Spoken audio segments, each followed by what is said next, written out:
Hello welcome here in this video we will discuss sexual reproduction in flowering plant. तो आपका ये class 12th का second chapter है biology का। तो हम इस वीडियो के अंदर इस चैप्टर को डिस्कस करने वाले हैं। तो प्रोसीजर सेम रहेगा जैसे चैप्टर 1 के अंदर हमने डिस्कस किया था। पूरा चैप्टर मैंने एक्सप्लेन किया था, उसके साथ साथ आपको इंपॉर्टेंट क्वेश्चन बताए थे और अंडरलाइन भी करवाई थी कि कौन कौन सी लाइन आपकी बुक के अंदर इंपॉर्टेंट है, वो मैंने आपको बताया था। तो यही चीज़ हम इस वीडियो के अंदर भी करने वाले हैं। मैं पूरा चैप्टर आपको एक्सप्लेन करने वाली हूँ, ठीक है। बट उससे पहले आप सभी से एक रिक्वेस्ट है, अगर आप एक हेल्प कर सकते हैं तो ज़रूर करिए। इस वीडियो को अपने फ्रेंड्स के साथ शेयर करिए, चैनल को सब्सक्राइब कर लीजिए सो दैट चैनल ग्रो कर सके और आप सभी की भी हेल्प हो सके। तो अब स्टार्ट करते हैं इस चैप्टर को, that is sexual reproduction in flowering plant. तो इस वीडियो के अंदर यानी कि इस चैप्टर के अंदर हमारे को क्या पढ़ना है कि किस तरीके से फ्लावर्स के अंदर सेक्सुअल रिप्रोडक्शन होता है। सेक्सुअल रिप्रोडक्शन क्या होता है ये हम इससे पहले वाले चैप्टर के अंदर पढ़ चुके हैं, डिस्कस कर चुके हैं। अब हमारे को क्या पढ़ना है कि फ्लावर्स के अंदर किस तरीके से सेक्सुअल रिप्रोडक्शन होता है, ठीक है। चलिए, तो यहाँ पर इस वाले पैराग्राफ के अंदर तो ऐसा कुछ इंपॉर्टेंट है नहीं जो मुझे लगा आपको मार्क करवाने के लिए। बस आपको ये नोट करना है कि जो फ्लावर्स हैं यानी कि जो प्लांट होते हैं उनके अंदर जो सेक्सुअल रिप्रोडक्शन है वो कहाँ पर होता है, फ्लावर्स के अंदर होता है। तो फ्लावर जो है बेसिकली सेक्सुअल रिप्रोडक्शन के अंदर टेक पार्ट करता है, ठीक है। तो जो सेक्सुअल रिप्रोडक्शन से आप इसे मार्क कर सकते हो वैसे कि सेक्सुअल रिप्रोडक्शन से जो हमारे एंड प्रोडक्ट्स आते हैं वो क्या होते हैं, फ्रूट्स एंड सीड। और ये नोट कर लेना कि जो सेक्सुअल रिप्रोडक्शन है प्लांट के अंदर वो कहाँ पर होता है, फ्लावर्स के अंदर होता है। यहाँ तक का क्लियर है। चलिए, सो नाउ कम हियर। इस वाले पैराग्राफ के अंदर ऐसे कुछ इंपॉर्टेंट नहीं है, सिंपल से ये चीज़ बोल रहा है इसके अंदर कि फ्लावर्स हमारे कैसे कैसे यूज़ होते हैं। तो ऑर्नामेंटल, एज अ शो, और मतलब ऑर्नामेंटल मतलब कि जो दिखाने के लिए हम यूज़ करते हैं ना, कुछ फ्लावर्स इस टाइप के होते हैं। सोशल, रिलीजियस, कल्चरल, इन सब के अंदर हम फ्लावर्स को यूज़ करते हैं। तो ये इसके अंदर बस इतना दे रखा है। यहाँ पर देखो, यहाँ पे क्या दे रखा है, हमारा पूरा एक फ्लावर का डायग्राम दे रखा है। इसे मैं थोड़ा सा कंप्रेस कर देती हूँ ताकि आपको ईजिली दिखे। हाँ, तो यहाँ पे इसे मैं, अब ये फ्लावर कैसा है, अगर आपको यहाँ पे आपने इसे नोटिस किया हो तो देखो यहाँ पे एंथर भी है, यहाँ पर स्टिग्मा भी है। इट मीन्स कि एक ऐसा फ्लावर हो गया, बायसेक्सुअल फ्लावर हो गया। आ रही है ये चीज़ समझ में। हमने पढ़ा था इससे पहले वाली वीडियो के अंदर कि अगर एक फ्लावर के अंदर मेल और फीमेल रिप्रोडक्टिव दोनों हैं तो उसको हम क्या बोल सकते हैं, बायसेक्सुअल। तो यहाँ पर देखो कि एंथर है जो कि हमारा मेल रिप्रोडक्टिव ऑर्गन का पार्ट है और स्टिग्मा हमारी किसका पार्ट है, फीमेल रिप्रोडक्टिव ऑर्गन का। तो ये दोनों ही एक ही फ्लावर के अंदर है। तो ये हमारा कैसा हो गया, बायसेक्सुअल फ्लावर। तो अब इस फ्लावर की हम स्टडी करते हैं। ये क्या है, इसकी मॉर्फोलॉजी, यानी कि फ्लावर कैसा दिखता है हमारे को, उसके अंदर कौन कौन सी चीज़ है और उनके नाम। तो देखो यहाँ पर इसे हम यहाँ से स्टार्ट करते हैं। इसे आप एज एन हिबिस्कस कंसीडर कर सकते हो। गुड़हल का जो फ्लावर होता है उसे आप इस तरीके से समझ सकते हो कि उसके अंदर, यहाँ पर एक सेकेंड, यस। तो यहाँ से स्टार्ट करते हैं। ये जो ग्रीन ग्रीन पोर्शन होता है फ्लावर का नीचे की ओर जो लगा हुआ होता है उसे हम क्या बोलते हैं, सेपल्स, ठीक है। और जो गुड़हल है, हिबिस्कस है, उसके अंदर जो रेड रेड कलर की चीज़ें होती हैं वो हमारी क्या होती हैं, पेटल्स, ठीक है। तो सेपल्स और पेटल्स क्लियर है। अब इसके अलावा यहाँ पे देखो ये इन्होंने मेंशन कर रखा है, पेटल। इसके अलावा ये जो मेल रिप्रोडक्टिव ऑर्गन है तो ये हमारा क्या है, दैट इज एंथर, ये एंथर है। और यहाँ पर ये जो हमारी स्टिग्मा है, style and ovary. Stigma, style and ovary ये किसका पार्ट है, हमारा फीमेल रिप्रोडक्टिव ऑर्गन का। यहाँ तक क्लियर है। और ओवरी के अंदर क्या प्रेजेंट है, ओव्यूल। और यहाँ पे ये स्टिग्मा है ऊपर की ओर, और ये जो एक ट्यूब लाइक स्ट्रक्चर है ये हमारी स्टाइल है, इसके नीचे ओवरी है और ओवरी के अंदर हमारे क्या है, ओव्यूल है। इसके अलावा ये नेक्टिफेरस एरिया है हमारा जहाँ पे नेक्टर प्रेजेंट होता है, ठीक है। तो ये एक फ्लावर की मॉर्फोलॉजी थी। आगे चलते हैं। इसके बाद जो सेक्सुअल रिप्रोडक्शन फ्लावर्स के थ्रू होता है वो किस तरीके से होता है, तो यहाँ पे हमने इसे डिवाइड कर दिया है। तो अभी हमें क्या पढ़ना है, pre fertilization, structures and event. यानी कि अभी फर्टिलाइजेशन नहीं हुआ है। तो हमने पढ़ा था कि हम सेक्सुअल रिप्रोडक्शन को 3 पार्ट में क्लासीफाई कर रहे थे, अगर आपको याद है तो वो क्या थे, एक तो प्री फर्टिलाइजेशन था, फिर फर्टिलाइजेशन था और फिर पोस्ट फर्टिलाइजेशन था। तो अब हमारे को प्री फर्टिलाइजेशन के बारे में पढ़ना है कि जो हमारे male and female reproductive organ है प्लांट के अंदर उनका स्ट्रक्चर कैसा होता है, ठीक है। इसके बाद फिर हम फर्टिलाइजेशन डिस्कस करेंगे और फिर पोस्ट फर्टिलाइजेशन डिस्कस करने वाले हैं।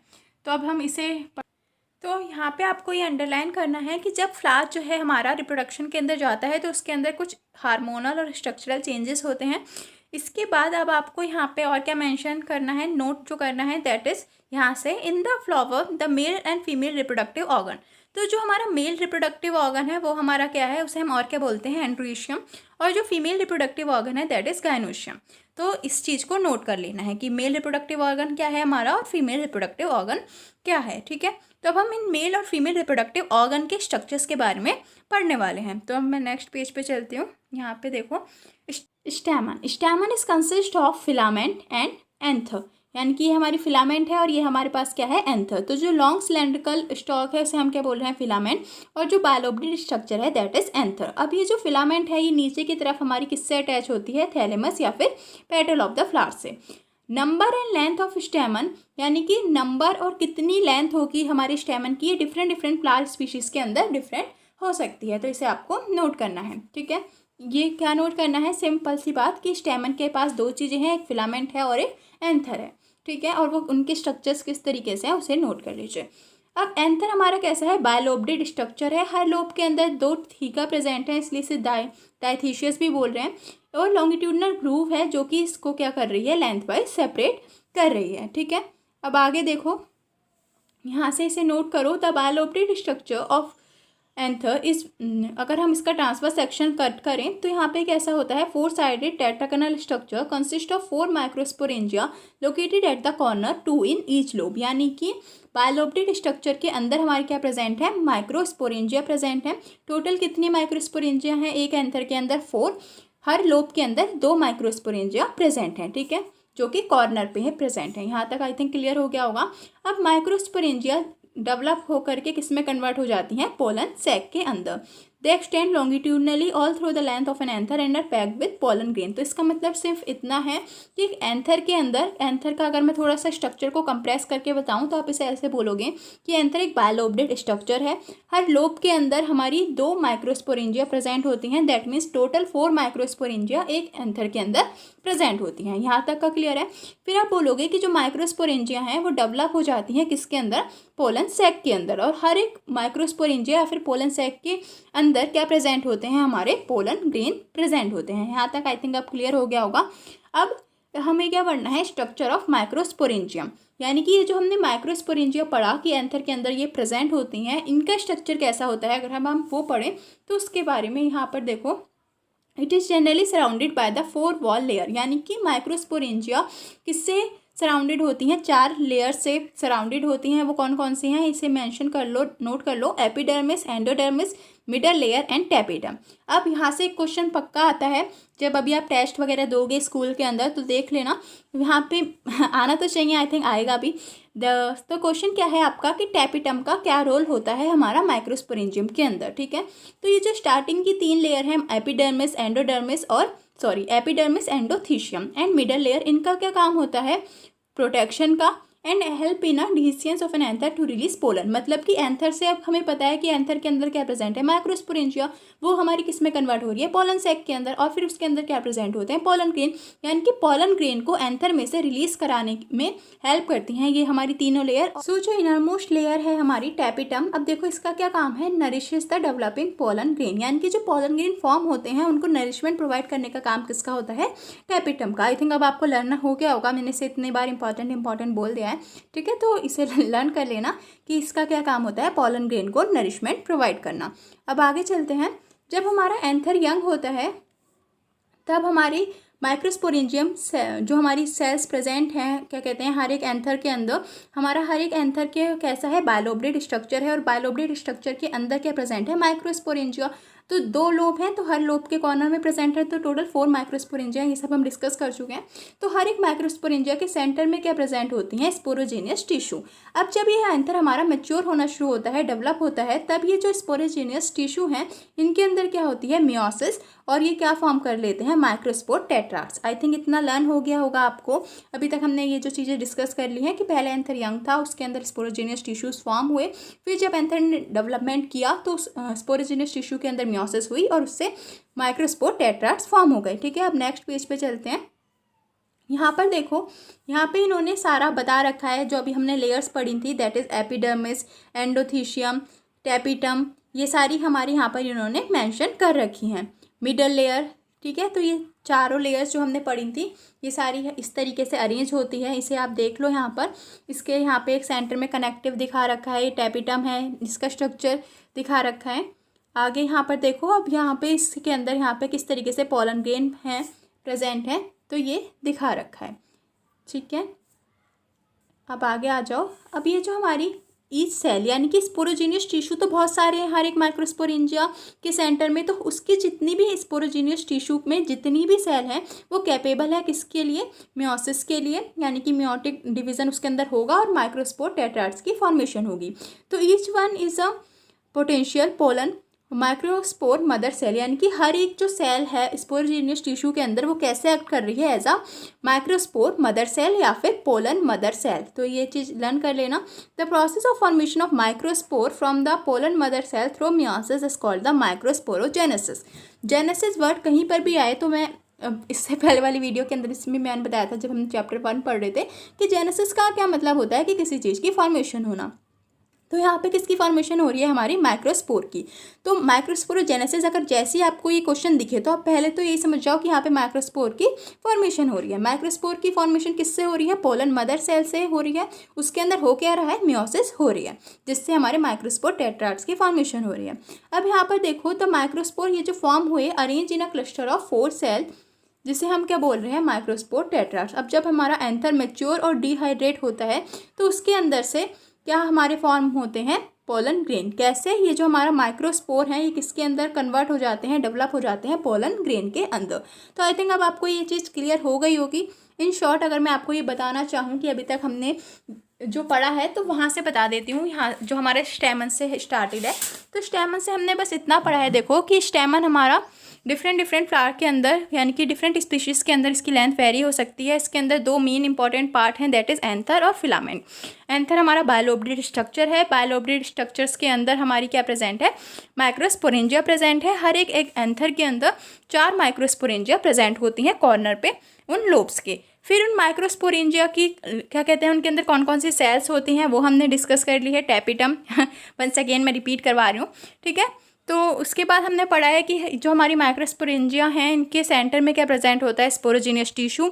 हर एक स्पोरोजीनियस टिश्यू के अंदर जो सेल्स हैं उनके अंदर मियोटिक डिवीज़न होता है, मियोसिस होती है, जिससे हमारे माइक्रोस्पोर की फॉर्मेशन होती है। तो हमने इस तरीके से माइक्रोस्पोर किस तरीके से फॉर्म होते हैं, माइक्रोस्पोरोजेनेसिस क्या है, और ये जो हमारे माइक्रोस्पोर हैं ये किसके अंदर कन्वर्ट हो जाते हैं, हमारे पोलन ग्रेन के अंदर, जब हमारा एंथर मैच्योर और डिहाइड्रेट होता है।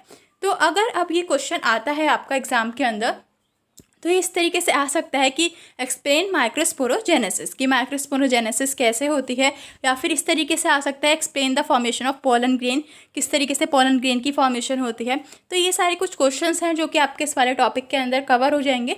एक चीज़ याद रखना, इस चैप्टर के अंदर जितने भी हम टॉपिक पढ़ने वाले हैं वो हर एक बहुत ही इंपॉर्टेंट है, यानी कि आप कोई भी टॉपिक को स्किप नहीं कर सकते कि ये टॉपिक आपका इंपॉर्टेंट नहीं है और इसमें से क्वेश्चंस नहीं आएंगे। हर एक टॉपिक है इंपॉर्टेंट है, और उसके साथ इन्होंने देखो डायग्राम्स भी दे रखे हैं, तो आपको उन्हें डायग्राम से रिलेट करके, biology is all about diagram we all know, तो अगर आप जितने अच्छे से डायग्राम उनके फॉर्म कर सकते हो तो उन्हें फॉर्म भी करो। ठीक है, तो अब आपका ये वाला टॉपिक खत्म हो गया है। अब हमारे को किसके बारे में पढ़ना है, पोलन ग्रेन के बारे में। पोलन ग्रेन किसको रिप्रेजेंट करता है, हमारा मेल गैमेटोफाइट को, इसे नोट कर लेना। इसके बाद ओपन एंथर ऑफ हिबिस्कस के अंदर ये जो येलो पाउडर सब्सटेंस होता है वो हमारा एक्चुअली में क्या होता है, पोलन ग्रेन। ठीक है, इसे यहाँ पे नोट कर लेना। अब आगे चलते हैं। अब यहाँ पे ये बोल रहा है कि अगर हम पोलन ग्रेन में जो है थोड़ा सा वाटर ऐड करके उसे स्लाइड पे ऑब्जर्व करेंगे तो यहाँ पे हमें डिफरेंट तरीके के इस तरीके के स्ट्रक्चर्स हमारे को सीन होंगे। तो यहाँ पे आप देख सकते हो कि कैसे डिफरेंट स्ट्रक्चर्स दिख रहे हैं हमारे को पोलन ग्रेन के। तो यहाँ पे size, shapes, colour and design seen on a pollen grain. तो डिफरेंट तरीके के साइज, शेप्स, कलर हमारे को डिज़ाइन देखने को मिलते हैं पोलन ग्रेन के डिफरेंट फ्लावर्स स्पीशीज़ के अंदर। अब अगर हम बात करें कि पोलन ग्रेन, हमें ये तो समझ में आ गया कि ये मेल गैमेटोफाइट को रिप्रेजेंट कर रहा है और इसके डिफरेंट स्ट्रक्चर, शेप, साइज हो सकते हैं। पर अगर हम बात करें स्ट्रक्चर्स ऑफ पोलन ग्रेन की, यानी कि पोलन ग्रेन का कैसा स्ट्रक्चर होता है, तो उसके बारे में अब हम पढ़ते हैं। तो पोलन ग्रेन जनरली कैसा होता है, स्फेरिकल। अब मैं जो टिक करती जा रही हूँ उसे ऐसे आप नोट बना करके, पॉइंट बना करके अपनी बुक के अंदर 1, 2 इस तरीके से लिखते जाना। ठीक है, तो ये स्फेरिकल होता है, इसका जो डायमीटर है वो 20 से 50 माइक्रोमीटर तक हो सकता है। ये डबल लेयर स्ट्रक्चर होता है। आउटर वाली जो हार्ड लेयर होती है उसे हम क्या बोलते हैं, एक्साइन, और अनर वाली जो लेयर होती है उसे क्या बोलते हैं, इंटाइन। तो जो एक्साइन है ये हार्ड होती है, क्यों? क्योंकि इसके ऊपर क्या प्रेजेंट होता है, स्पोरोपोलेनिन। अब ये फिर से एक मार्क के अंदर क्वेश्चन आ सकता है कि एक्साइन हार्ड क्यों होती है, या फिर हम पोलन ग्रेन को जो प्रिजर्व कर पाते हैं वो किसकी हेल्प से कर पाते हैं, तो वो किसकी हेल्प से, स्पोरोपोलेनिन। ठीक है, ये हमारा रेसिस्टेंट ऑर्गेनिक मटेरियल है। इसके बाद इसकी हेल्प से हमारा जो पोलन ग्रेन है हाई टेम्परेचर पे या फिर स्ट्रॉन्ग एसिड के अंदर, एल्कलाई के अंदर हम इसे स्टोर कर सकते हैं। No enzyme can degradate the sporopollenin so far. ठीक है, यहाँ तक समझ में आ गया कि जो एक्साइन है वो किसकी बनी होती है, स्पोरोपोलेनिन की। स्पोरोपोलेनिन की वजह से हम जो है पोलन ग्रेन को स्टोर कर पाते हैं, और जो पोलन ग्रेन है high temperature strong acid alkali को फेस कर पाते हैं। अब आगे चलते हैं। पोलन ग्रेन के में जो है हमारी एक्साइन है, जिससे ये इस तरीके से अगर देखो, अगर मतलब पूरा स्फेरिकल है और इस तरीके से प्रेजेंट है, आई थिंक समझ में आ रहा होगा। तो बीच में ये जो स्पेस है, इस स्पेस को हम क्या बोलते हैं, जर्म पोर। यहाँ तक क्लियर है? Pollen grain exine has prominent aperture, जो छोटा छोटा स्पेस होता है उसे क्या बोलते हैं, जर्म पोर, जहाँ पे हमारी स्पोरोपोलेनिन नहीं प्रेजेंट होती। ठीक है, इसके अलावा अभी मैं जो बोल रही थी कि हम पोलन ग्रेन को प्रिजर्व कर सकते हैं एज अ फॉसिल, किसकी वजह से, स्पोरोपोलेनिन की वजह से। तो ये मैंने आपको बता दिया है। अब यहाँ पे देखो आगे क्वेश्चन यहाँ दे रखा है कि what is the function of germ pore. Germ pore का क्या फंक्शन होता है? अब यहाँ पर देखो स्पोरोपोलेनिन एब्सेंट है, तो इसका फंक्शन क्या है, जब हमारी इंटाइन वाली जो लेयर है ये क्या फॉर्म करती है, पोलन ट्यूब को फॉर्म करती है। जब ये पोलन ग्रेन जर्मिनेशन के लिए जाते हैं स्टिग्मा पे, यानी कि जब पॉलिनेशन होता है और ये स्टिग्मा पे जर्मिनेट करते हैं पोलन ग्रेन, तब पोलन ट्यूब की फॉर्मेशन होती है, तो वो इस जर्म पोर की हेल्प से हो पाती है। तो ये इसे क्या प्रोवाइड करते हैं, इंटाइन को स्पेस प्रोवाइड करते हैं। तो अगर आपको इसे लिखना है, नोट करना है, तो आप इसे इस तरीके से कर सकते हो, it's provide space to the intine for the formation of pollen tube at the germination of pollen grain on stigma. ठीक है, अब आगे आ जाओ। इनर मोर लेयर जो है हमारी पोलन ग्रेन की, वो मैंने अभी बताई आपको, इंटाइन है। ये हमारी कैसी होती है, थिन होती है, कंटिन्यूअस लेयर है, और ये किसकी बनी होती है, सेल्यूलोज और पैक्टिन की। एक्साइन किसकी बनी थी, स्पोरोपोलेनिन की, और इंटाइन किसकी है, सेल्यूलोज और पैक्टिन की। आई थिंक यहाँ तक क्लियर हो गया होगा। अब हमने ये जो पोलन ग्रेन की दो लेयर हैं इनके बारे में पढ़ लिया। एक्साइन कैसी थी, वहाँ पर अपर्चर थे, जर्म पोर जिसको हम बोल रहे थे, पर ये कैसी है, कंटिन्यूअस है। अब इन लेयर के अंदर क्या प्रेजेंट होता है, यानी कि इन वॉल्स के अंदर अब साइटोप्लाज्म होगा हर एक सेल के अंदर। अगर स्ट्रक्चर को रिलेट कर पा रहे हो, कोरिलेट कर पा रहे हो, तो सेल के बाहर क्या होती है, सेल वॉल, फिर हमारी क्या होती है, साइटोप्लाज्म। तो इसी तरीके से यहाँ पर भी साइटोप्लाज्म है पोलन ग्रेन का, जो कि किससे सराउंडेड है, प्लाज्मा मेम्ब्रेन से। यानी कि पहले वॉल हो गई, फिर प्लाज्मा मेम्ब्रेन, और उसके बाद साइटोप्लाज्म। अब जब हमारा पोलन ग्रेन मैच्योर होता है तो ये दो तरीके की सेल को कंटेन करता है, that is vegetative and generative cell. इसे नोट कर लेना। अब आगे आ जाओ कि वेजिटेटिव सेल और जनरेटिव सेल के अंदर क्या डिफरेंस है। ठीक है, तो अब मैं इसे बताती हूँ। वेजिटेटिव सेल हमारी कैसी होती है, बिगर, एक पॉइंट यहाँ पे डाल लो। इसके अंदर फूड रिजर्व जो मटेरियल है वो अबंडेंट है, ज़्यादा अमाउंट में है, और यहाँ पर लार्ज इरेगुलर शेप का कैसा है, क्या है, न्यूक्लियस है। ये देखो, इससे यहाँ से अगर आप डायग्राम से समझ रहे हो तो जो वेजिटेटिव सेल है ये, इसे आप देख पा रहे हो कि ये बड़ी है, और ये कैसी है, जनरेटिव सेल छोटी है। इसमें हमारा वेजिटेटिव सेल के अंदर क्या है, फूड मटेरियल ज़्यादा अमाउंट में है, और इसका जो न्यूक्लियस है वो कैसा है, इरेगुलर शेप का है। ठीक है, अब अगला बात करते हैं जनरेटिव सेल की। तो ये कैसी है, स्मॉल है, float in the cytoplasm of the vegetative cell, यानी कि वेजिटेटिव सेल का जो साइटोप्लाज्म है उसके अंदर ये फ्लोट करती है। Spindle shape and dense cytoplasm and A nucleus. तो इसकी शेप कैसी है, स्पिंडल शेप है इसकी, और इसके अंदर डेंस साइटोप्लाज्म है और न्यूक्लियस है। तो आई थिंक अब क्लियर हो गया होगा कि वेजिटेटिव सेल बड़ी होती है, जनरेटिव सेल जो है छोटी होती है। फिर आप बोल सकते हो कि इसके अंदर हमारा वेजिटेटिव सेल के अंदर इरेगुलर शेप का न्यूक्लियस होता है, और हमारी जो जनरेटिव सेल है वो कैसी सेल है, स्पिंडल टाइप का इसकी शेप होती है, और जो जनरेटिव सेल है ये साइटोप्लाज्मा वेजिटेटिव सेल के अंदर फ्लोट करती है। तो इसे नोट कर लेना। अब आगे आ जाओ। अब ये जो हमारा एंथर मैच्योर कर जाता है, माइक्रोस्पोर से पोलन ग्रेन की फॉर्मेशन हो गई है। अब जब वो डिहाइड्रेट होता है, यानी कि जब वो पोलन ग्रेन को रिलीज करता है, तो दो कंडीशन होती हैं। यानी कि इन 60% ऑफ एंजियोस्पर्म्स हमारे कैसे होते हैं, फ्लावरिंग प्लांट। ठीक है, तो pollen grain shed at a 2 cell stage. 2 cell stage का क्या मतलब है, जब पोलन ग्रेन बाहर निकलता है, शेड करता है स्टिग्मा पर, तो वो 2 सेल कंटेन करता है, वेजिटेटिव और जनरेटिव सेल 60% स्पीशीज़ के अंदर, और रिमेनिंग जो 40% हमारी स्पीशीज़ हैं उनके अंदर क्या होता है, ये जो जनरेटिव सेल है इसके अंदर माइटोसिस होती है और ये 2 मेल गैमेट को फॉर्म करती है before pollen grain are shed. तो अब यहाँ पे कैसी स्टेज हो गई, ये 3 सेल स्टेज, क्योंकि अब देखो एक तो वेजिटेटिव सेल हो गई और जनरेटिव सेल हमारी किसके अंदर कन्वर्ट हो गई, 2 मेल गैमेट्स के अंदर बाय हेल्प ऑफ माइटोसिस। ठीक है, तो ये कैसी स्टेज हो गई, 3 सेल स्टेज। यहाँ तक क्लियर है? आगे आ जाओ अब। तो हमारा पोलन ग्रेन कभी कभी कुछ ऐसे पोलन ग्रेन भी ऐसे होते हैं जो कि हमारे एलर्जी या फिर ब्रोंकाइल इन्फेक्शन को, अस्थमा, ब्रोंकाइटिस, ये सारे रेस्पिरेटरी डिसऑर्डर्स जो हैं उनको कॉज करते हैं। तो उसके एग्जांपल हमारे क्या हैं, पार्थीनियम और कैरेट ग्रास। तो इसे लिख लेना कि अगर इस तरीके से आता है कि क्या डिसएडवांटेज हो सकती है पोलन ग्रेन की, तो आप इसे बता सकते हो कि ये रेस्पिरेटरी डिसऑर्डर को क्रिएट करती हैं और इनके एग्जाम्पल क्या है, पार्थीनियम एंड कैरेट ग्रास। यहाँ तक का क्लियर है? अब आगे आ जाओ।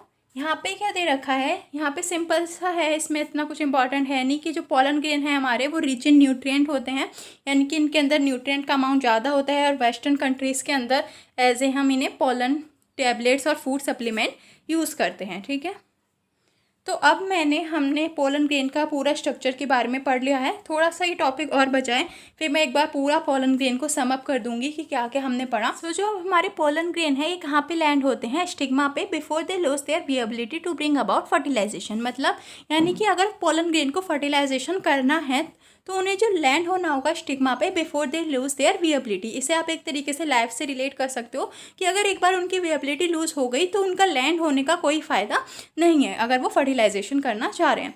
ठीक है, तो अब ये जो हमारी पोलन ग्रेन है इनकी जो विएबिलिटी पीरियड है ये डिफरेंट फ्लावर्स के अंदर डिफरेंट हो सकती है, डिफरेंट स्पीशीज़ के अंदर, और ये हमारी किस पे डिपेंड करती है, हमारी टेम्परेचर, ह्यूमिडिटी, इन सब फैक्टर पे भी डिपेंड करती है। तो जो सीरियल्स हैं, राइस हो गया, वीट हो गया, इनके जो पोलन ग्रेन की विएबिलिटी है वो 30 मिनट्स की है, और रोज़, लेग्यूमिनेसी, सोलानेसी, इसके अंदर जो विएबिलिटी है वो 4 मंथ्स के अंदर है, यानी कि मंथ तक जो है इनके पोलन ग्रेन विएबल रह सकते हैं। तो सोलानेसी के अंदर जनरली हमारे पोटैटो, टोमेटो, ये सारी चीज़ें आ जाती हैं। तो आई थिंक अब आपको ये चीज़ क्लियर हो गई होगी कि पोलन ग्रेन को अपनी विएबिलिटी को रिटेन करके रखना होता है अगर वो फर्टिलाइजेशन करना चाह रहे हैं। मतलब अगर फर्टिलाइजेशन होना है तो विएबिलिटी रिटेन होनी चाहिए। ठीक है, इसके बाद अब आगे देखो, अगर हम पोलन ग्रेन को स्टोर करना चाहते हैं तो हम उन्हें स्टोर भी कर सकते हैं, किसमें, लिक्विड नाइट्रोजन में -196 डिग्री सेल्सियस पे। यानी कि अगर हम इतना टेम्परेचर मेंटेन करके रख रहे हैं और लिक्विड नाइट्रोजन है हमारे पास, तो हम पोलन ग्रेन को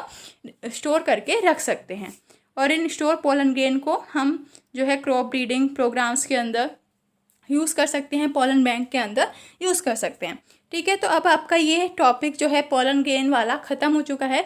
सो शॉर्ट में एक बार पोलन ग्रेन को रिवाइज कर लेते हैं। पोलन ग्रेन किसको रिप्रेजेंट करता है, मेल गैमेटोफाइट को रिप्रेजेंट करता है। इसमें 2 वॉल होती हैं, एक्साइन और इंटाइन। एक्साइन हमारी स्पोरोपोलेनिन की बनी होती है, इंटाइन सेल्यूलोस और पैक्टिन की बनी होती है। फिर इसके अंदर हमने पढ़ा वेजिटेटिव जनरेटिव सेल्स होती हैं, उनके बीच का डिफरेंस आपको ध्यान रखना है।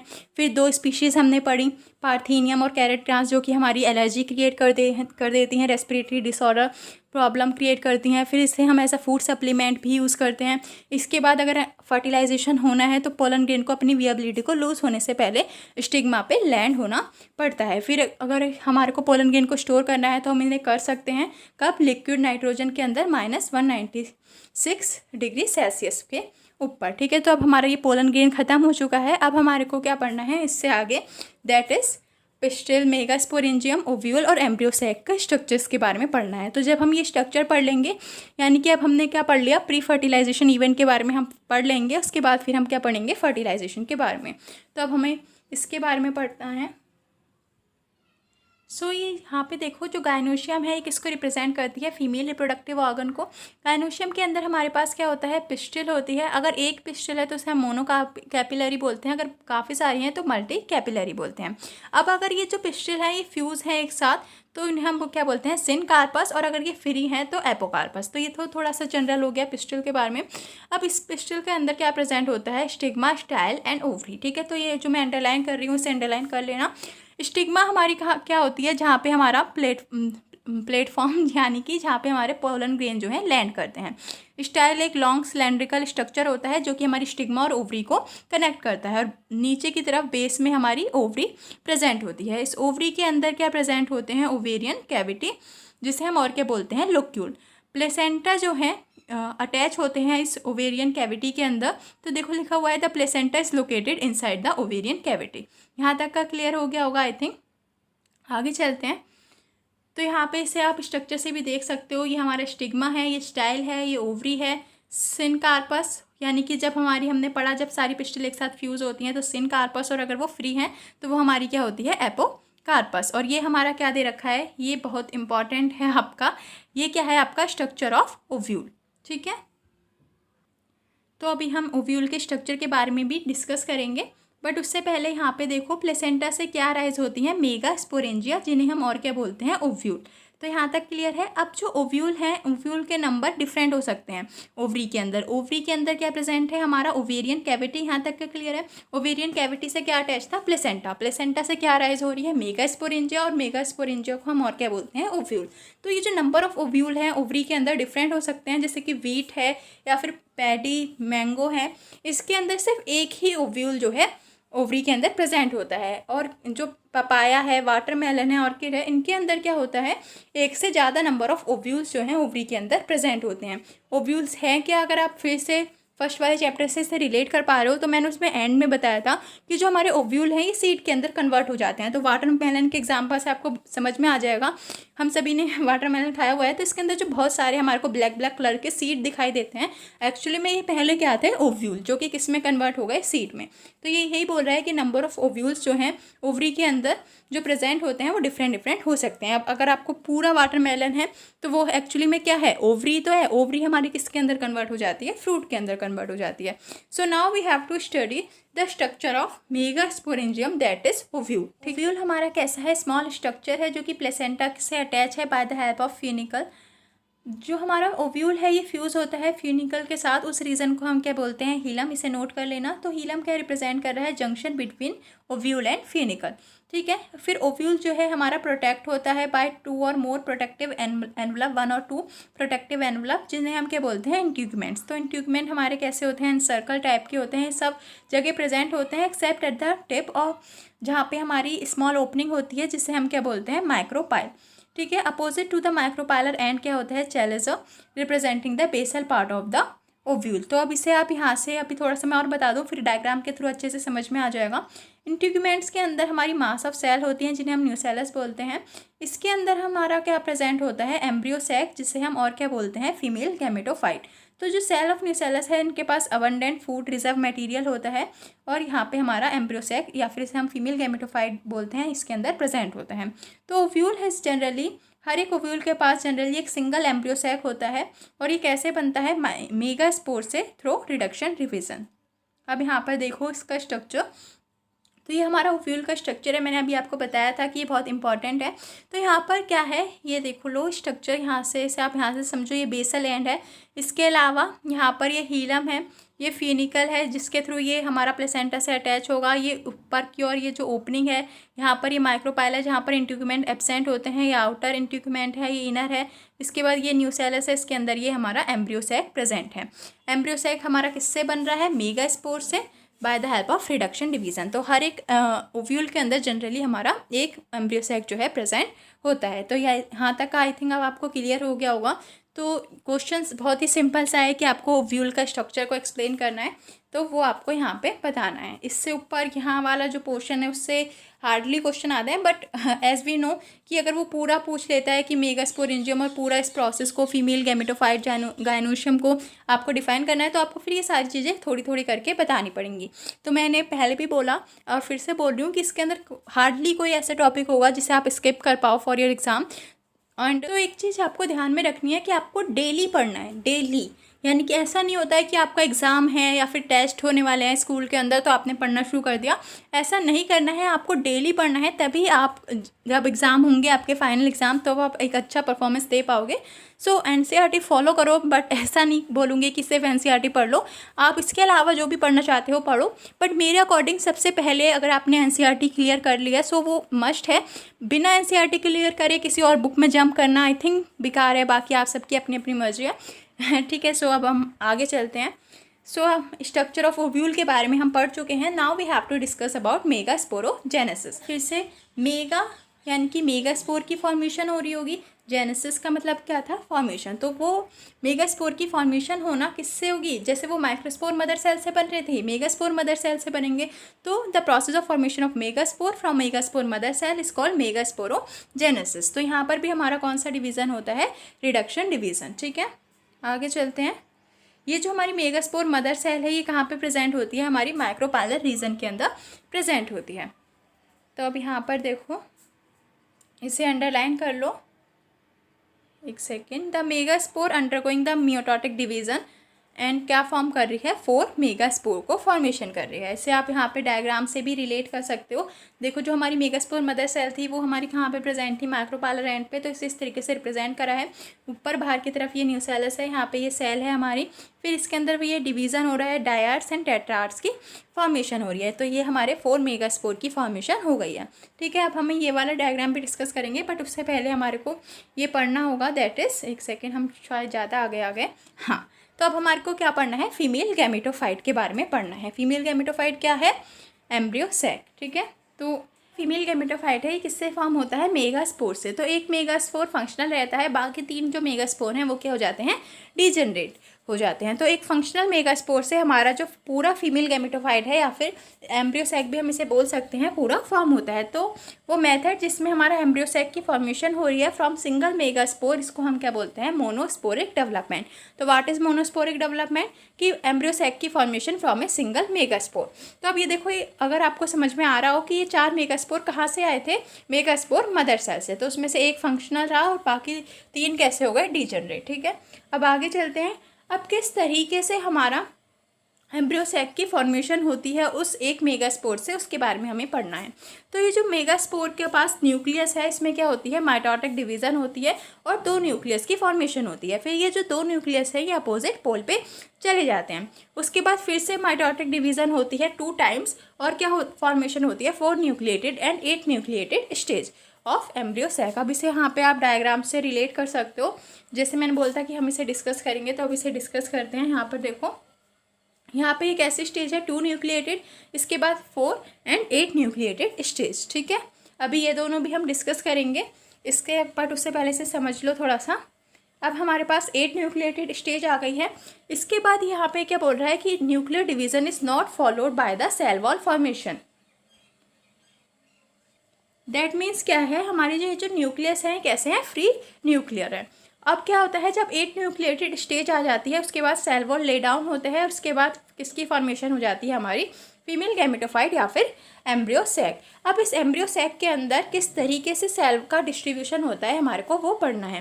तो जो 8 न्यूक्लियाई थे उसमें से जो 6 न्यूक्लियस है वो किससे सराउंड कर जाते हैं, सेल वॉल से, और जो बचे हुए 2 न्यूक्लियस हैं ये एक साथ एक ही सेल के अंदर प्रेजेंट होते हैं, दैट इज सेंट्रल सेल। और इन 2 न्यूक्लियस को हम क्या बोलते हैं, पोलर न्यूक्लियाई, और ये कहाँ पे प्रेजेंट होते हैं, below the egg apparatus. Clear है कि 8 में से 6 जो है हमारे वो तो सेल वॉल से सराउंडेड हो गए, बचे हुए 2 जिन्हें हम कहते हैं पोलर न्यूक्लियाई, जो कि हमारे एग एपरेटस के नीचे प्रेजेंट होते हैं इन अ सेंट्रल सेल। ठीक है, अब हमारा ये एग एपरेटस क्या है इसके बारे में पढ़ते हैं थोड़ा सा। तो यहाँ पर देखो किस तरीके से अब सेल का डिस्ट्रीब्यूशन होता है विद इन एम्ब्रियो सैक। तो 3 सेल्स हमारे एक साथ group together at the micropylar and, यानी कि 3 सेल एक साथ मिल करके माइक्रोपाइलर एंड पे क्या कंस्टिट्यूट करते हैं, क्या फॉर्म करते हैं, एग एपरेटस। इस एग एपरेटस के अंदर भी क्या होता है, 2 साइनर्जिड्स होते हैं और एक एग सेल होता है। फिर साइनर्जिड्स के पास क्या प्रेजेंट होती है, सेलुलर थिकनिंग, जिससे ये क्या फॉर्म करते हैं, फिलीफॉर्म एपरेटस। इसका क्या रोल है, ये गाइड करती है पोलन ट्यूब को इनटू द साइनर्जिड में। ठीक है, तो जब स्टिग्मा के ऊपर हमारे पोलन ग्रेन लीड करते हैं, मतलब उसके ऊपर आते हैं, लैंड करते हैं, तब हमारी किसकी फॉर्मेशन होती है, पोलन ट्यूब की। तो पोलन ट्यूब को कौन लेकर के आता है, फिलीफॉर्म एपरेटस लेकर के आता है साइनर्जिड तक। तो ये इसका रोल है। इसके बाद 3 सेल्स हमारी कहाँ पे प्रेजेंट होती हैं, चैलिजल एंड पे, जिन्हें हम क्या बोलते हैं, एंटीपोडल सेल। यानी कि 3 सेल तो कहाँ पे प्रेजेंट है एग एपरेटस की तरफ, 3 सेल कहाँ पे प्रेजेंट है, हमारी चैलेजल एंड पे, जिन्हें हम क्या बोल रहे हैं, एंटीपोडल सेल।